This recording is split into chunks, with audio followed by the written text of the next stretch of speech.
Pamjet e publikuara nga Izraeli kanë shkaktuar reagime të forta ndërkombëtare, pasi aktivistët e ndaluar nga flotilja humanitare për Gazën u filmuan të gjunjëzuar në tokë me duart e lidhura pas shpine.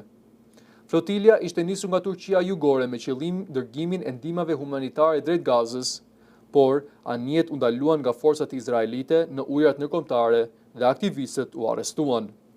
Në videot e publikuara shihet ministri i Izraelit i sigurisë kombëtare, Itamar Ben-Gvir, duke vëzhguar aktivistët e ndaluar, ndërsa në një moment ai tallet me ta dhe i quan mbështetës të terrorizmit.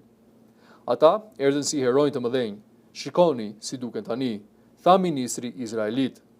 Organizatorët e flotiljes thanë se rreth 430 aktivistë janë ndaluar, përfshirë shtetas nga Italia dhe Korea e Jugut. Pamjet dhe trajtimi i aktivistëve shkaktuan reagime jo vetëm nga jashtë Izraeli, por edhe brenda vetë qeverisë izraelite. Ministri i jashtëm Gideon Sar kritikoi Ben-Gvirin, duke thënë se veprimet e tij po dëmtojnë imazhin e Izraelit. Edhe kryeministri Benjamin Netanyahu deklaroi se trajtimi i aktivistëve nuk përfaqëson vlerat e Izraelit, megjithse mbrojti ndalimin e flotiljes dhe bllokadën detare ndaj Gazës. Kombet e Bashkuara kërkuan që të gjithë të ndalurit të trajtohen me dinjitet dhe të kthehen menjëherë në vendet e tyre. Ndërkohë, Italia, Korea e Jugut dhe disa vende të tjera kanë kërkuar shpjegime zyrtare nga Izraeli dhe lirimin e qytetarëve të tyre, ndërsa presioni diplomatik ndaj Tel Avivit vazhdon të rritet.